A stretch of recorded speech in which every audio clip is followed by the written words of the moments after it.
Welcome to Spotlight on St. John's. I'm your host, Brian Brown. St. John's University is a unique Catholic and Vincentian institution of higher education, and St. John's is on a mission to ensure student success. Today I had the chance to sit down with Alyse Hennig, the archivist at the St. John's University Archives. St. John's University is in the middle of celebrating our 150th anniversary, and the Archives is a treasure trove of the history of the university. Let's watch.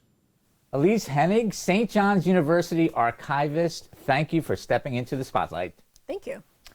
Big year here at St. John's. We're still celebrating our 150th anniversary year. A little different because of COVID-19, but it's very special nonetheless. And so many special things right here in the University Archives, which I'm really excited to talk to you about today. But before we get into that, could you explain what is the role of an archivist? So an archivist is in charge of collecting and preserving and making available documents and artifacts related to our institution's history. So after we identify them, we will make sure that they're organized, they're preserved in archival boxes and folders, and we will create finding aids or inventories and put that online so that everyone can know what we have and what might be useful for their research. Could you explain the finding aid? Because you and I have worked together on some of these over the years. Explain how it works. So it's usually an inventory at varying levels of detail of the number of boxes in a collection and the items within those boxes so that people can see everything, all the items in a collection. And in other cases, we'll actually digitize the items in a collection to make them even more accessible on our website. Excellent. I want to get into that in a little bit because you're doing a lot in the digital space. Why do you think archives are important? Archives help, in this case, our university to have different, allow our university to function with different business needs, academic needs, and also tell the story of our community, our history, who we are, and where we're going in the future. And all of that is housed here at the Queens campus in the basement of St. Augustine Hall, the library, and there's a lot of stuff here. Yes. What kinds of records or special collections in particular are found here at the St. John's Archives? We have almost any type of document and artifact that you can imagine related to St. John's history. So it could be anything from reports and correspondence or other paper documents to yearbooks, photographs, newspapers, and artifacts like the ones that you see in front of us here. And we're going to get into some of these in particular, but could you explain right away this shovel? What's significant about it? This is probably one of the most significant artifacts for the 150th anniversary because it is the groundbreaking shovel from 1868 for the Lewis Avenue campus, our first campus at St. John's. So Bishop Laughlin, the first bishop of Brooklyn, would have used this shovel to break ground on Lewis Avenue. Wow. And I know this is kept in a special glass case, but do we know where it was, or is there a history to how it has survived all these years at St. John's? Yes, there is a inscription on the back of the shovel that says it was given by someone, it just has their initials, to the president later. So someone must have kept it for a while, then gave it to the president, and somehow made its way back here 150 years later. Excellent. What is the oldest item found here at the Archives? Well, we have the oldest document is from the year 1115, and it is a page from a Bible. So tell us about this book here. This book is the oldest in our collection, which was published in 1485 and 1486, two texts bound together, the Sermons of St. Augustine and Imitations of Christ. Wow. That's outstanding. How do you get these things? How do you get these articles and artifacts, and how do they come your way? Certain things have been purchased over the years, but for the most part, especially for donations like the memorabilia that you see in our collections, are sent by alumni and other current employees or retirees. Anyone who is connected to St. John's often sends us memorabilia. And then, of course, documents and photographs will come to us through normal functions of the university. Now, is it your process where, like, every time there's an event held, you get a program, like, or is it just what comes your way? Like, I mean, honestly, I've been here 2 decades now, and I could probably give you some stuff out of my office. How does it work? We do work with different offices to transfer records on a regular basis. How often, it really depends. And there's new and exciting challenges with digital records today. I bet. Yes. Let's talk about that, because I've noticed over the years you've really expanded the digitization process.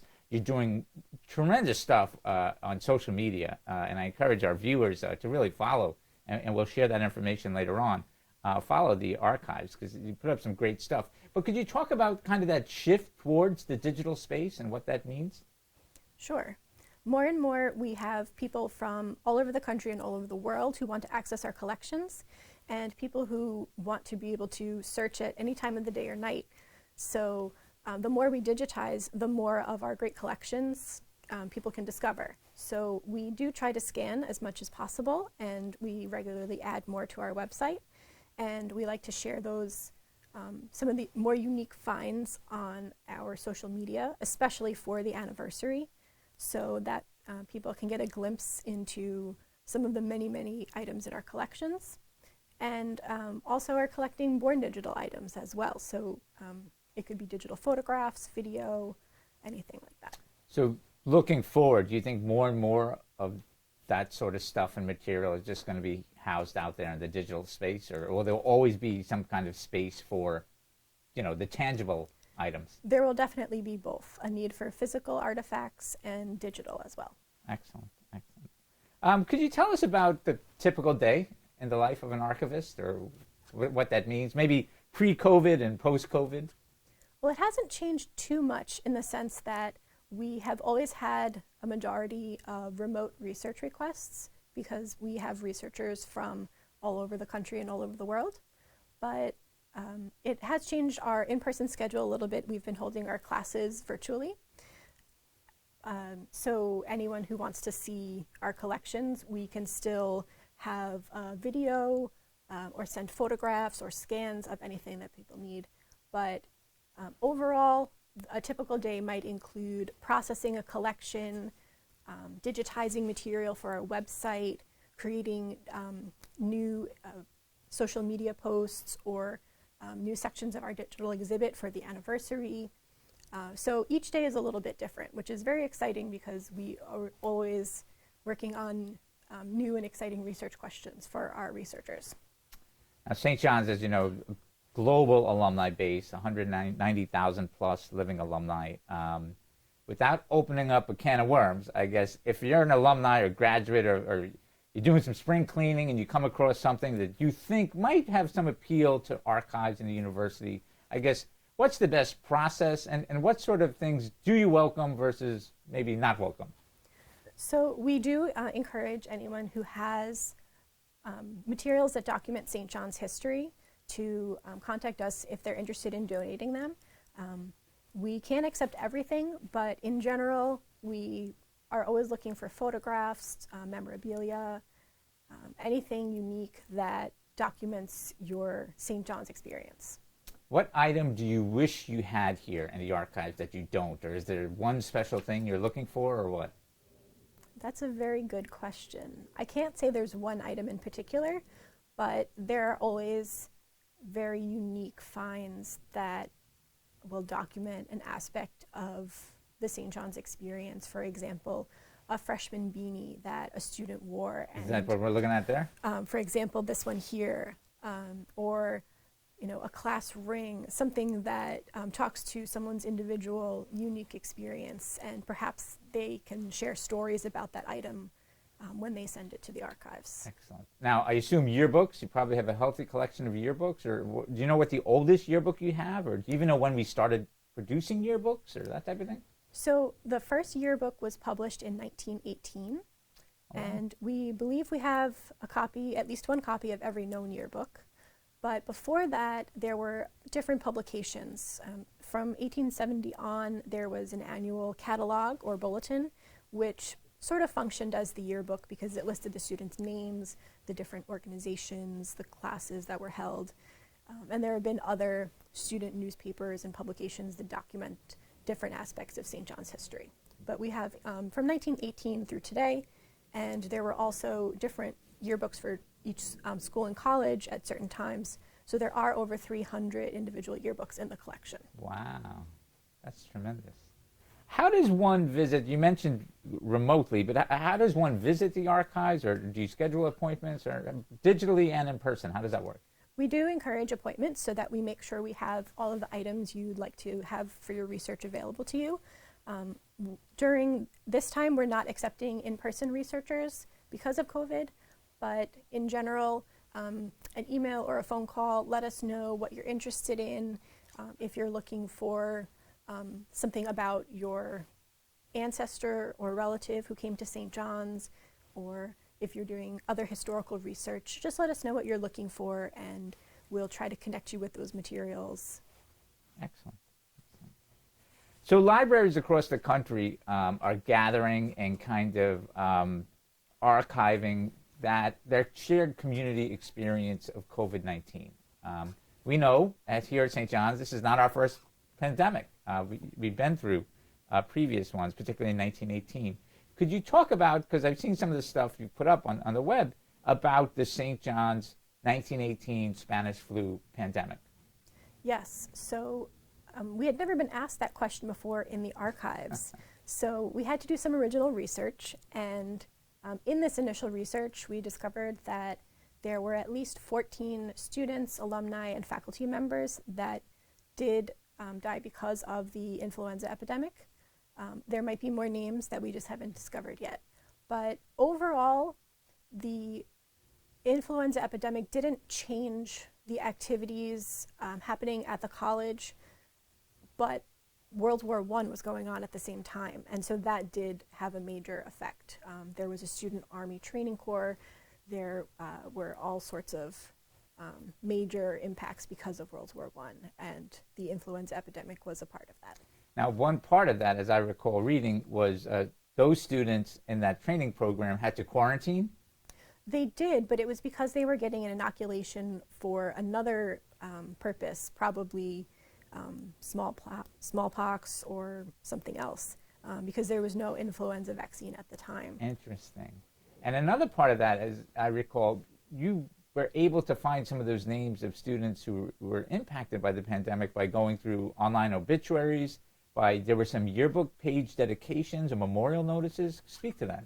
There are a few mentions in the 1918 and 1919 yearbooks of the students and faculty who died because of influenza, and I also used other newspapers such as the Brooklyn Daily Eagle to find those notices. And the Brooklyn Daily Eagle, they have a tremendous online archives. I mean, they have quite a database of information if you're interested in anything related to New York.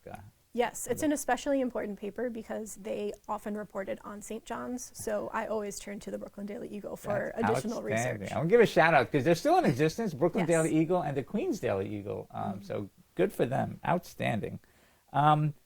What current or future project are you looking forward to working on, or is there something in mind you have? I'm sure the last couple of years you've been focusing on the 150th, but is there another project or something you're excited about here in the archives? Well, I'm always excited about digitizing new materials because the more we can get out there, the more people will discover. But I'm also hoping to work more closely with our student organizations to help them document their history. So whether they want to send their materials to the archives or they want to preserve their history on their own, I'm happy to talk to them and encourage them because the student perspective is such an important part of St. John's history. And that is a great segue to the next thing I want to talk about is just how does one become an archivist, or maybe speak to your own career path. You're a double graduate of St. John's. How did you get to where you are? So I first applied to the library science program here at St. John's. Great program. And I was very fortunate to be able to work as a graduate assistant in the libraries here. So I had experience working in this very archive. And when I graduated, I was very fortunate to be hired back to St. John's. So I did spend some time at the Davis Library in Manhattan with their amazing archival collections on insurance and risk management. And then I came back here to Queens to work in the University Archives and Special Collections again. Do you know if there was always an archivist here at St. John's, or how far back does the office go here? So the first archivist and special collections librarians began in the beginning of the 70s. So Is that all? 100 years after the university was founded, My goodness. when we first had a formal archive. But they managed to... What was it, the 100th anniversary that they were preparing for, or what? Yes. Wow. And so there was a push to formalize the archives and bring records from around the university together, and also to create other special collections for historical research. So our special collections, which are not necessarily St. John's related, but contain all sorts of rare books, artifacts, artwork, those things started coming together at the same time as well. Wow. There must be a community of archivists, like a local community? Like, I'm sure there's professional organizations, but do you communicate with perhaps like the Brooklyn Diocese, their archives office, or could you speak to kind of that archive network? Sure, yes. We do work with other archivists, such as the Brooklyn Diocese Archives. And I also enjoy attending conferences and events and workshops with the regional and national professional organizations. It's always good to know what the new and exciting practices are in the field. Outstanding.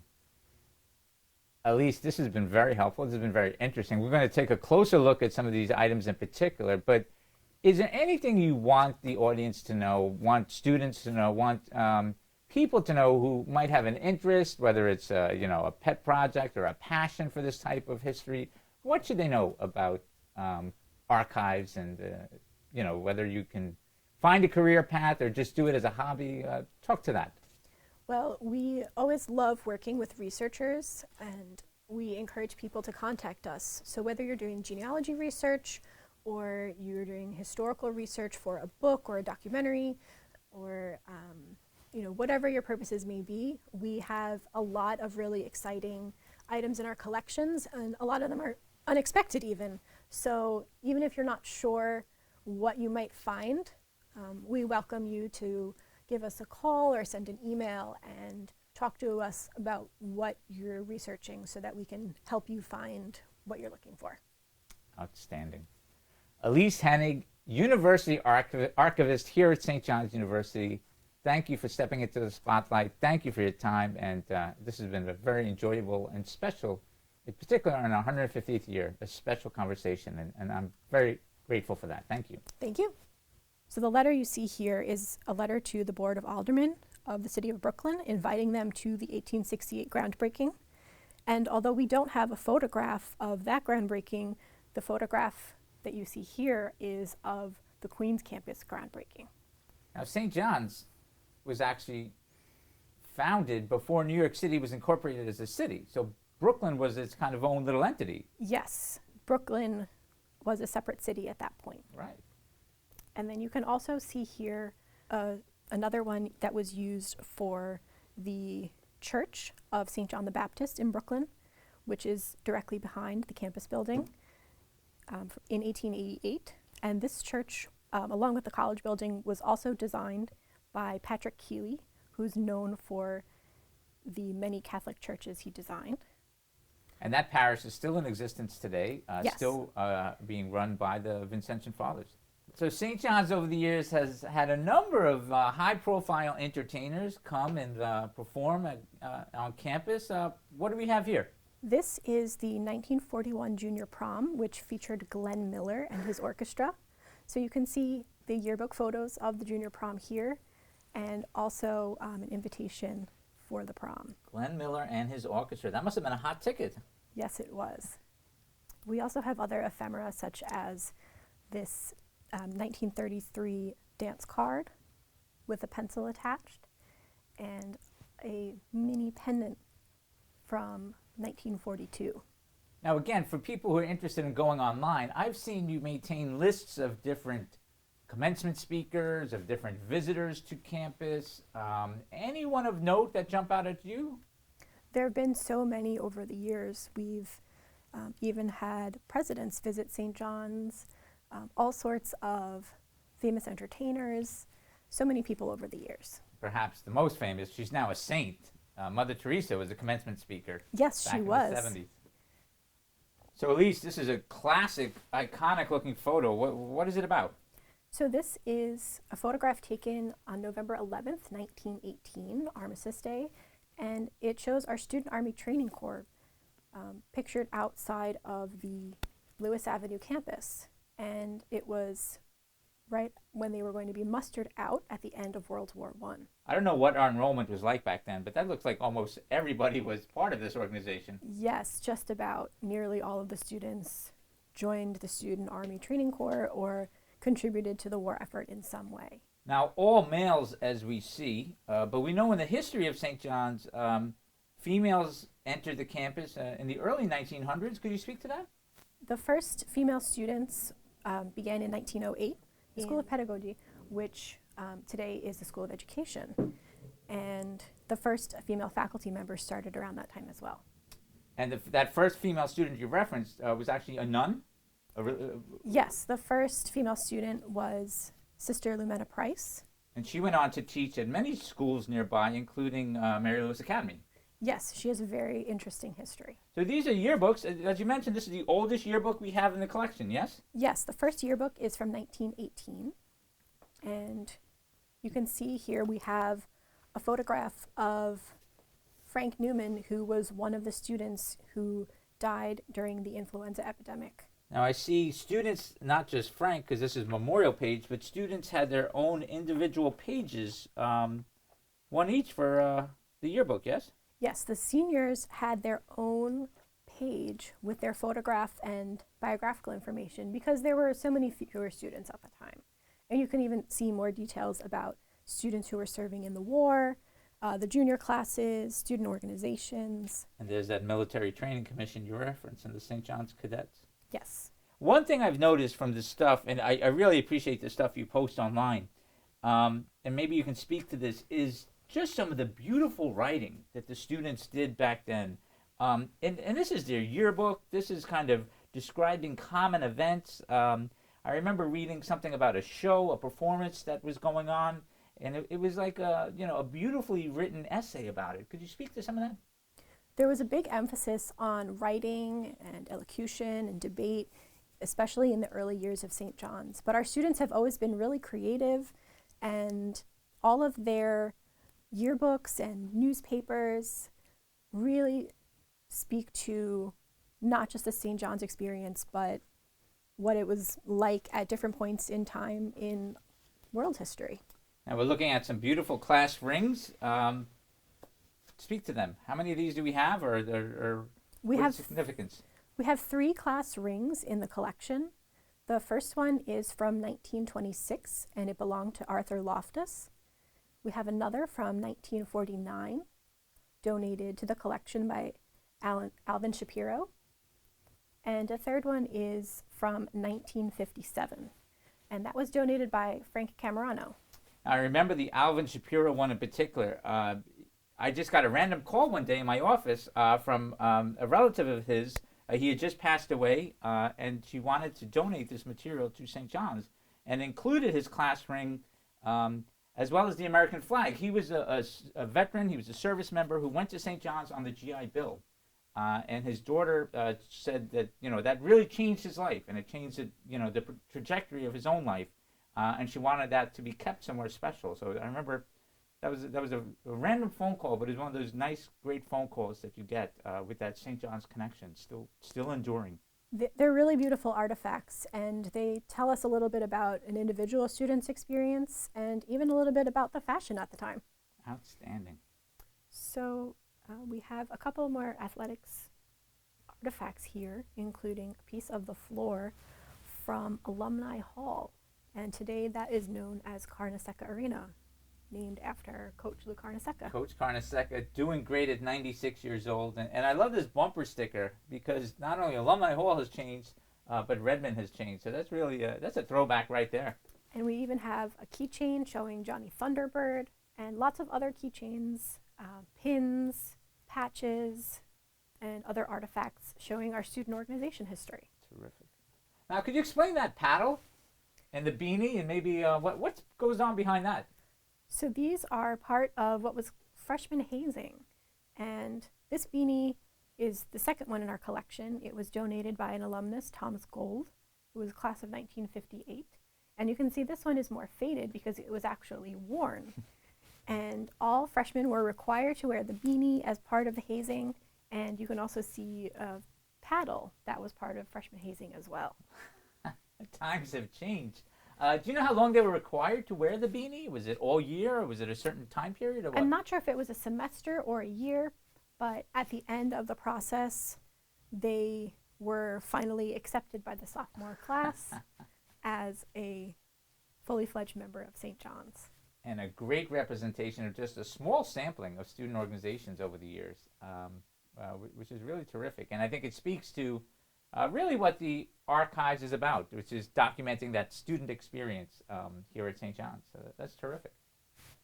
Yes, we aim to have the student, the university, the alumni perspective, the faculty perspective. We always try to document all aspects of St. John's history to get a full picture of who we are. Alyse, thank you again. You have been generous with your time and your expertise. Well, thank you. And this is great. This benefits the archives so much because people get to see, especially because we couldn't have a physical exhibit for the 150th anniversary due to COVID. This is a way for people to see more of those artifacts. The Tobin College of Business at St. John's University emphasizes entrepreneurial and experiential education and offers first-class programs in risk management, accounting, finance, and analytics. Get your career started in undergraduate and MBA programs at our suburban Queens campus or our downtown Manhattan location. To learn more, contact us today.